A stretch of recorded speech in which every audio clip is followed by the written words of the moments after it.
everyone, this is your Yogita ma'am. Welcome back to One Stop NEET.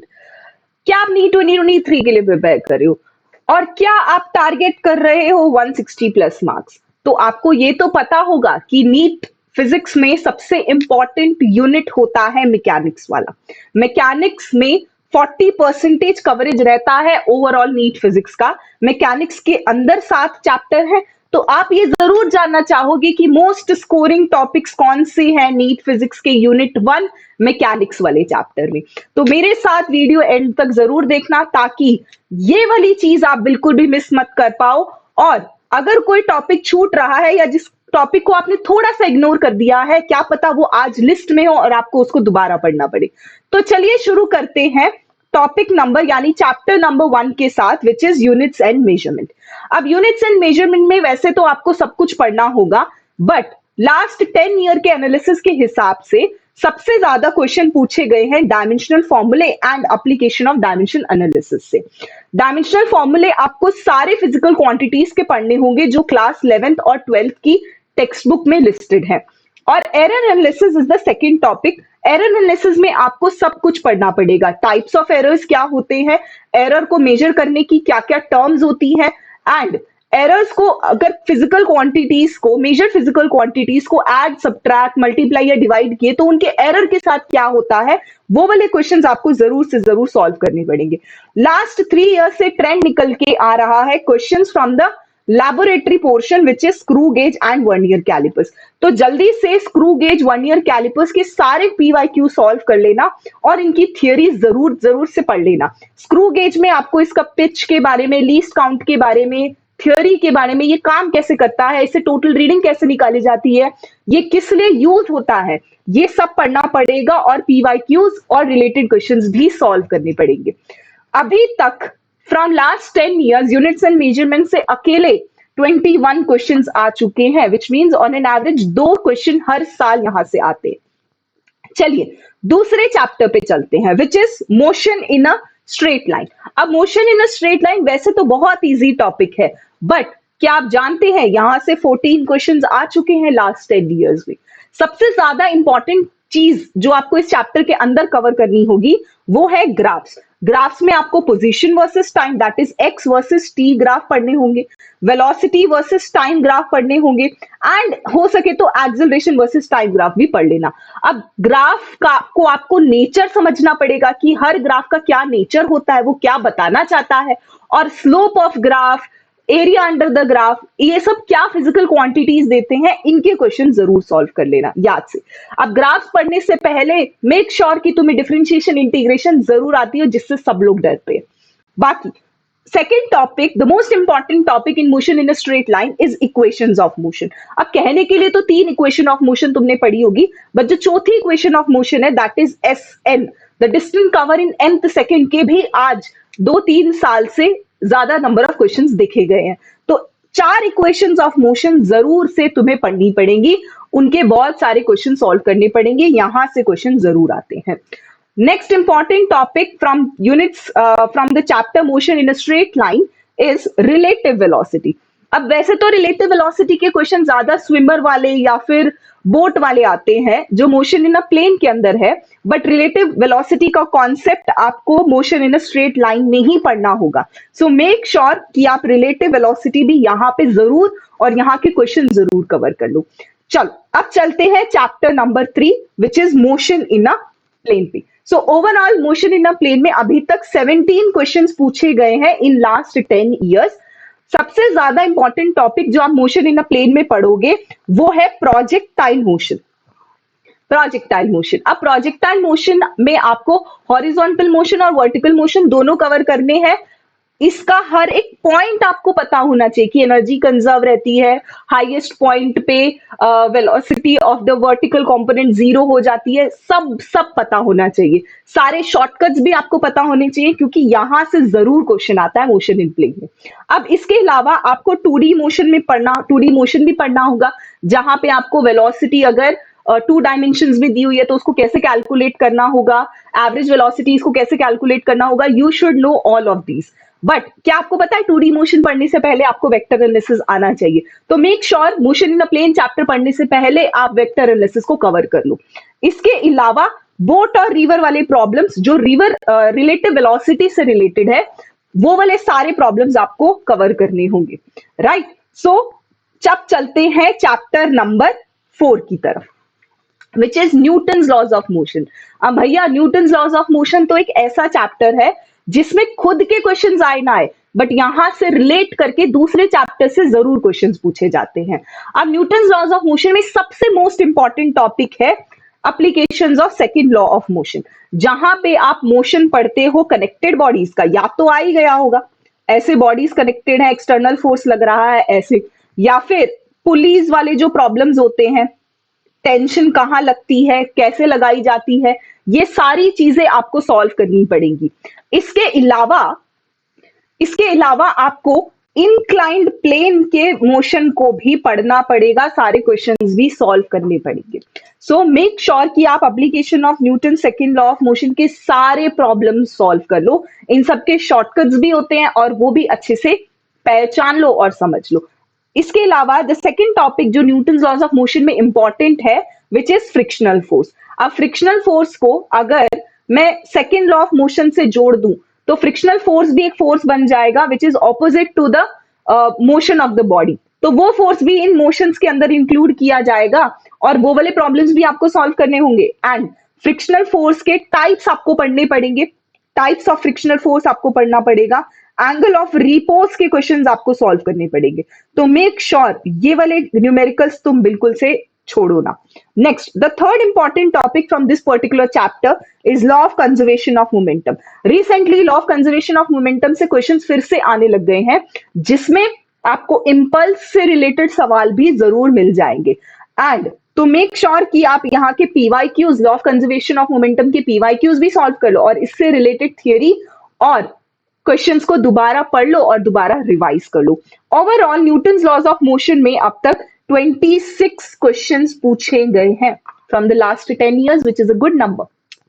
चलिए अब चलते हैं चैप्टर नंबर 5 पे, which is work energy and power. Work energy and power का एक एक कोना इंपॉर्टेंट होता है, तो यहाँ पे आपको वर्क से रिलेटेड सब कुछ पढ़ना पड़ेगा। वर्क जीरो पॉजिटिव कब होता है, वेरिएबल फोर्स लगने पे वर्क की क्या डेफिनेशन होती है, वर्क का क्या फॉर्मूला होता है, how is work related to energy, everything. So you have to read about these words, work, energy and power, इन तीनों के बारे में तो पढ़ना ही होगा। एनर्जी के बारे में भी पढ़ना होगा, टाइप्स ऑफ एनर्जी पढ़नी होगी। तो मेनली इस चैप्टर में फोकस किया गया है काइनेटिक एनर्जी पे and how it is related to work, वो भी पढ़ना होगा, एंड पोटेंशियल एनर्जी पे। यहाँ पे एक और टॉपिक भी आता है which is conservative and non conservative forces, इसको भी आपको कवर करना पड़ेगा। इसके related questions, work energy theorem के रिलेटेड क्वेश्चन जरूर से सॉल्व कर लेना। अगर कम सॉल्व किए तो अभी जाके दोबारा इस चैप्टर को, इस टॉपिक को रिवाइज करना और इसके क्वेश्चन अच्छे से सॉल्व कर लेना। इसके अलावा आपको कोलिजन एक टॉपिक मिलेगा इस पर्टिकुलर चैप्टर के अंदर, जो आपको जरूर से पढ़ना है, राइट। कोलिजन में आपको दो टाइप के कोलिजन मिलेंगे, एक परफेक्टली इलास्टिक, एक परफेक्टली इनइलास्टिक। वैसे तो दोनों का मिक्सचर भी डिस्कस किया गया है, तो वो भी आपको एनसीईआरटी से जरूर पढ़ना होगा। इसके अलावा एक और जो क्वेश्चन हमें दिखने को मिलता है नीट में, which is types of power and efficiency problems वाले दिखते हैं। अब एफिशिएंसी प्रॉब्लम्स में by this sentence what I mean is, आपको एग्जाम में क्वेश्चन दिखने को मिलेंगे जिसमें वो पूछेंगे कि what is the efficiency of a motor, या फिर एसी जनरेटर, या किसी की भी एफिशिएंसी पूछेंगे। So efficiency will be equal to output power by input power. इससे रिलेटेड क्वेश्चंस आपको जरूर से सॉल्व कर लेने हैं। अगर विश्वास नहीं होता तो पीवाईक्यूज खोल के देख लेना, आपको मिल जाएंगे कि एफिशिएंसी ऑफ इंजन या एफिशिएंसी ऑफ मोटर के कितने सारे क्वेश्चंस आपको मिल चुके हैं, right. So do solve problems on this. अब चलते हैं चैप्टर नंबर 6 पे, रोटेशनल डायनेमिक्स। भाई रोटेशनल डायनेमिक्स अपने आप में एक बड़ा चैप्टर है, इसमें से आपको वैसे तो कुछ नहीं छोड़ना है, बट रोटेशनल डायनेमिक्स पढ़ने से पहले आपको सर्कुलर मोशन पढ़ना पड़ेगा। अब सर्कुलर मोशन वाला चैप्टर तो है नहीं, ना ही सर्कुलर मोशन रोटेशनल डायनेमिक्स में है, तो सर्कुलर मोशन आया कहां से। एनसीईआरटी में सर्कुलर मोशन का chapter motion in a plane से ही शुरू हो जाता है। पहले वो आपको यूनिफॉर्म सर्कुलर मोशन के बारे में बताते हैं, फिर नॉन यूनिफॉर्म सर्कुलर मोशन के बारे में बताते हैं, फिर they talk about acceleration and linear acceleration and particle acceleration revolving in a circle, angular acceleration के रिलेशनशिप के बारे में बताते हैं। तो ये सब डिस्ट्रीब्यूटेड है डिफरेंट डिफरेंट चैप्टर्स में, बट आपको ये अलग अलग से नहीं पढ़ना है। आपको रोटेशनल डायनेमिक्स पढ़ने से पहले सबसे पहले सर्कुलर मोशन पढ़ना है। अब सर्कुलर मोशन के अंदर क्या क्या टॉपिक्स कवर होंगे? सबसे पहले तो टाइप्स कवर होगा जो आपको पढ़ना पड़ेगा। इसके बाद relationship between linear and angular physical quantities, ये आपको पढ़ना पड़ेगा। इसके बाद सेंट्रीपिटल फोर्स के बारे में आपको पढ़ना पड़ेगा, और उसकी centripetal force and it's applications आपको पढ़नी पड़ेंगी। ये तीनों टॉपिक आपको जरूर अच्छे से कवर करनी है। एप्लीकेशंस में बैंकिंग ऑफ रोड तो आपने सुना ही होगा, है ना, वही एप्लीकेशंस, सारी एप्लीकेशंस पढ़नी है। इसके अलावा जो फोर्थ टॉपिक यहां से आपको जरूर से पढ़ना है, which is vertical motion of a circle. Motion of a circle ये पूरा का पूरा कॉन्स्टिट्यूट करता है सर्कुलर मोशन में। ओके, तो ये एनसीईआरटी में डिवाइडेड है, बट आप इसको आराम से एक साथ बैठ के पढ़ोगे बिफोर रोटेशनल डायनेमिक्स। इसके अकेले के ही 10 से 12 क्वेश्चंस आए हुए हैं प्रीवियस 10 इयर्स में। एंड अगर मैं पूरे रोटेशनल डायनेमिक्स की बात करूं तो पूरे रोटेशनल डायनेमिक्स के 40 क्वेश्चंस अकाउंट है लास्ट 10 इयर्स में। तो आप खुद ही पता लगा सकते हो कि एवरी ईयर यहां से 4 क्वेश्चंस अकेले आ जाते हैं ऑन एन एवरेज। कभी ज्यादा आते हैं, कभी 1 2 3 आ जाते हैं। इसके अलावा आपको पढ़ना है सीओएम के बारे में। अब भैया जो फिजिक्स पढ़ रहा है उसको सीओएम की फुल फॉर्म तो जरूर पता होगी। It is centre of mass. Centre of mass से रिलेटेड आपको सब कुछ पढ़ना है। सेंटर ऑफ मास से रिलेटेड एवरी ईयर एक क्वेश्चन आता है, चाहे वो सेंटर ऑफ मास डायरेक्टली एक सॉलिड फिगर का पूछ रहे हो या फिर अपनी खुद की एक फिगर बनाई हो उसका पूछ रहे हो। तो सेंटर ऑफ मास सारे सॉलिड फिगर्स का अच्छे से याद कर लेना। मैंने एक शॉर्ट ट्रिक्स भी ली हुई है इसके ऊपर, हमारे चैनल पे ही आपको प्लेलिस्ट में दिखेगी, you can watch that video as well. इसके अलावा आपको मूवमेंट ऑफ इनर्शिया के बारे में पढ़ना पड़ेगा। मूवमेंट ऑफ इनर्शिया से भी एवरी ईयर क्वेश्चंस आते हैं। तो अगर आपने इन तीनों टॉपिक्स में कम न्यूमेरिकल सॉल्व करे हैं तो अभी अलार्म टाइम है, जल्दी ज्यादा क्वेश्चन सॉल्व कर लो on this particular topic. Movement of inertia आपको डिफरेंट डिफरेंट बॉडीज का भी याद रखना पड़ेगा, सारे सॉलिड फिगर्स का भी याद रखना पड़ेगा, प्लस आपको उनके डिफरेंट एक्सिस ऑफ रोटेशन के साथ याद रखना पड़ेगा। तो this is also important. Apart from that, in this topic torque, kinetic energy and rolling motion present है। This is also important, but जो इसके नंबर ऑफ क्वेश्चंस है कंपेयर टू दीज 3 टॉपिक्स वो काफी कम है। तो इन टॉपिक्स को भी आप इंपॉर्टेंट मान सकते हो। वैसे तो रोटेशन का एवरी कोना इज इंपॉर्टेंट। अब चलते हैं chapter number 7 which is the gravitation. Gravitation वाले चैप्टर जो है सिमिलर है इलेक्ट्रोस्टैटिक्स वाले चैप्टर में, बस यहाँ पे फील्ड मास बना रहा है, वहां पे फील्ड चार्ज बनाता है। तो अगर आपने ग्रेविटेशन चैप्टर पढ़ लिया तो समझ लो कि इलेक्ट्रोस्टैटिक्स का इलेक्ट्रिक फील्ड वाला चैप्टर ऑटोमेटिकली आपको धीरे धीरे समझ में आने लग जाएगा। और अगर आपको वो चैप्टर आता है तो ये वाला वैसे ही आ जाएगा। इसके अंदर the most important topic is variation in ji.